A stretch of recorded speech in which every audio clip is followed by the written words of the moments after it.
Hello everyone, welcome to Kansas Future. The Kansas City Chiefs just scraped by with an embarrassingly sloppy win against the Carolina Panthers, improving to 10-1 on the season. It took a walk-off field goal by rookie kicker Spencer Schreer to secure the victory, as the Chiefs barely escaped with a 30-27 win in Carolina. The Panthers, one of the worst teams in the league, managed to put up 27 points against the Chiefs' defense. While the Chiefs got the win, that's about the only positive takeaway from this game. Before diving into the analysis, Chiefs Kingdom, don't forget to like this video, subscribe to the channel, and comment below with your thoughts on this game. Personally, I don't see much to be optimistic about. The Chiefs looked unprepared, undisciplined, and downright sloppy against a team that's likely to pick in the top 5 of next year's NFL draft. The fact that this game came down to the wire is concerning, to say the least. The defense was a major letdown today. They were flagged for penalties, seemingly on every other play. Some calls were questionable, but most were self-inflicted mistakes. Players like Nazeeh Johnson and Chamarri Conner got exposed repeatedly. A particularly glaring moment came on 4th and 2 during the Panthers' fourth-quarter drive to tie the game. Chamarri Conner was burned,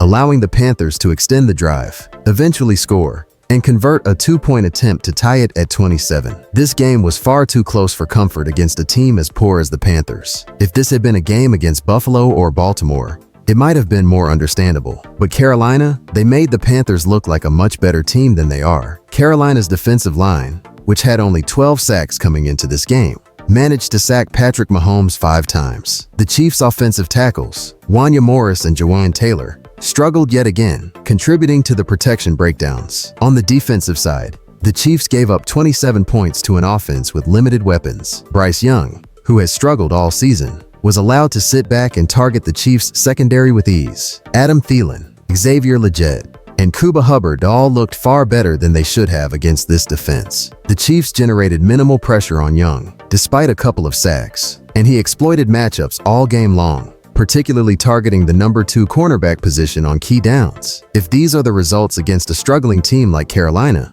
what will happen when the Chiefs face teams with elite wide receivers? While a win is a win, this performance raised more concerns than confidence. I anticipated a close game, predicting the Chiefs would win ugly by about 7 to 10 points. But needing a last-second field goal to beat a team this bad? That's troubling. The Chiefs had multiple chances to put the game away, but failed every time. It felt like they were simply uninterested in playing down to the level of their opponent. Looking ahead, the Chiefs will face the Raiders on a short week, playing on Black Friday. The Raiders are a better team than Carolina, and if the Chiefs don't show up prepared, it could feel like a repeat of their Christmas disaster from last year. The defense, in particular, has been alarming over the past 2 weeks, giving up 30 and 27 points, respectively, far more than what we're used to seeing. The offense, meanwhile, wasn't the problem today. Patrick Mahomes, despite being sacked 5 times, played a clean game with 3 touchdowns, no interceptions, and nearly 300 passing yards. Noah Gray shined with 2 touchdown receptions, showing signs of emerging as the team's TE1. DeAndre Hopkins also contributed with the touchdown, adding another bright spot on offense. Ultimately, while the offense did enough to win, the defense's poor performance and the team's overall lack of discipline make this win feel more concerning than celebratory. Chiefs Kingdom, let's hope they can regroup and clean things up before Friday. The Kansas City Chiefs managed to secure a narrow and uninspiring win against the Carolina Panthers, with a final score of 30-27, improving to 10-1 on the season. DeAndre Hopkins contributed with a touchdown catch, and the offense wasn't entirely to blame for the struggles today. However, the play calling left much to be desired, particularly in critical moments where aggression was needed but lacking. Head coach Andy Reid deserves some of the criticism for this. The highlight of the game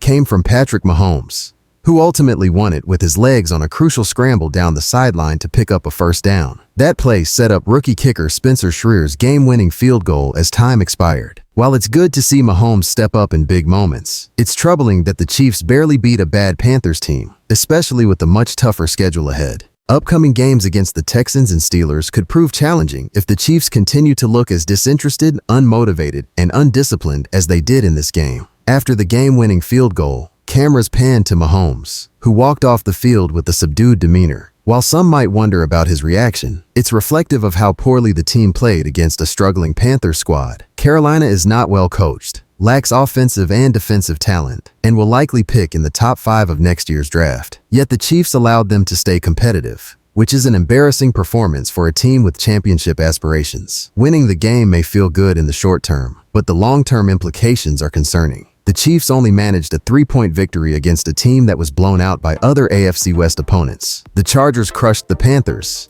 and the Broncos dismantled them. The Chiefs' inability to dominate exposes glaring issues that must be addressed. Defensively, the Chiefs struggled to generate pressure on Bryce Young, allowing him to find success against their secondary. Injuries, like the absence of Jalen Watson, played a role, but the lack of consistent pressure was alarming. Nazeeh Johnson and Shamari Connor were liabilities in coverage, and it's clear the Chiefs missed Charles Omenihu's presence on the pass rush. The Panthers' offensive line isn't elite, yet the Chiefs couldn't exploit them. Bryce Young, a rookie who had been benched earlier this season, managed to carve up the defense, a testament to how ineffective the Chiefs' defense was. On offense, the Chiefs' tackles, particularly Wanya Morris and Jawan Taylor, continued to struggle. Despite this, Patrick Mahomes played well under the circumstances, throwing 3 touchdowns and avoiding turnovers. Noah Gray emerged as a reliable target, catching 2 touchdown passes, and DeAndre Hopkins showed his value with another score. The offense wasn't perfect, but it wasn't the main problem today. Moving forward, the Chiefs need to regroup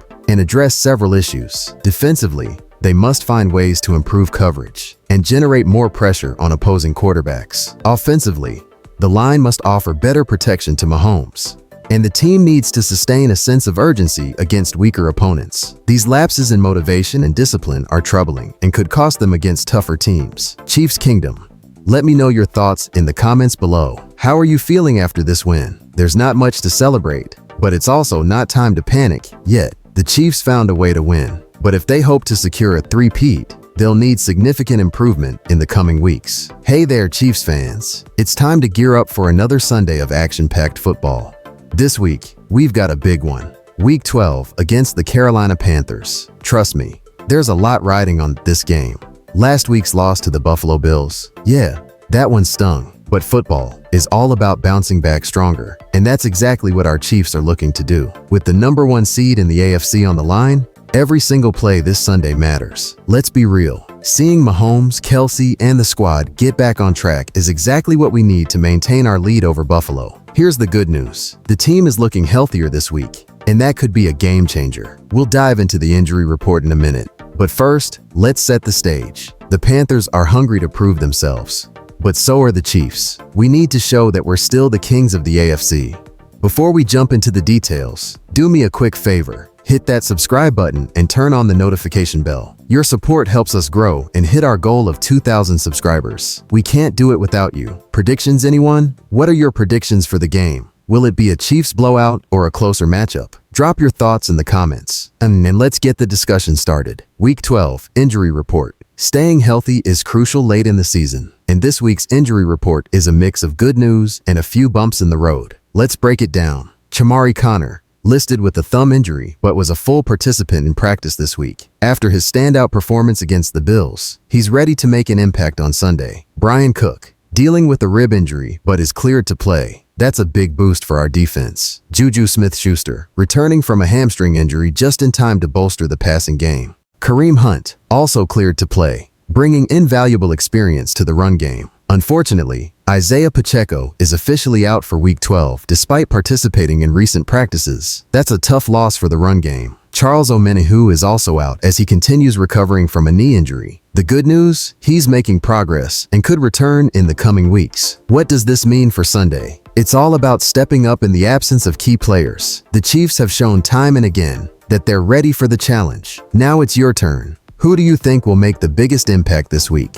Will it be Juju stepping up in the passing game or someone on defense shutting down the Panthers? Let me know in the comments. While you're at it, don't forget to like this video if you're pumped for Sunday's game. It helps us bring you more content and keeps the Chiefs' spirit alive. The opponent, Carolina Panthers. Sure, the Panthers season hasn't been stellar, but don't let that fool you. This team has serious talent and could present a sneaky challenge for the Chiefs. Bryce Young, the rookie QB, has had an up-and-down season, but you can see why he was the #1 overall pick. The Chiefs' defense needs to keep the pressure on him, force rookie mistakes, and snag a turnover or two. Brian Burns, the heart of Carolina's defense. This guy is a game changer and someone the Chiefs' offensive line must account for on every play. Did Patrick Mahomes' celebration cost him more than a touchdown? The NFL has issued a hefty fine to Kansas City Chiefs quarterback Patrick Mahomes, sparking conversations across the league. Let's break down what happened, what it means for Mahomes, and what lies ahead for the Chiefs. What happened? In a surprising move, the NFL fined Mahomes $1,894 for unsportsmanlike conduct during last Sunday's matchup against the Buffalo Bills. The controversy stems from a celebratory gesture Mahomes made after throwing a fourth-quarter touchdown pass to Noah Gray. The quarterback mimicked firing a gun with his fingers, a celebration the league deemed unacceptable. This isn't Mahomes' first run-in with league penalties. Just last December, he was fined $50,000 for verbally abusing an official during another game against the Bills. That same game also saw head coach Andy Reid receive a $100,000 penalty for criticizing officiating, signaling the NFL's strict stance on enforcing its rules. A tough week for Kansas City. Before the loss to Buffalo, the Chiefs were riding high on an undefeated streak that had lasted since Christmas Day 2023. However, their 30-21 defeat to the Bills raised questions about how Kansas City will respond moving forward. Despite the setback, Mahomes remains optimistic. "We feel like we can play better, so we will get back to work and try to use this as a spark," he told reporters. He also praised Buffalo, calling them a great football team, while acknowledging that Kansas City didn't play at its best. What's next? The Chiefs will face the Carolina Panthers next, and Mahomes is determined to turn this recent stumble into a comeback. With fines, rivalries, and a determination to bounce back, this moment could be the spark the Chiefs need to reclaim their dominance in the AFC, but if they don't, if they let this opportunity slip through their fingers, they'll have no one to blame but themselves. And guys, don't forget to like the video, subscribe to the channel, and comment. See you in the next video.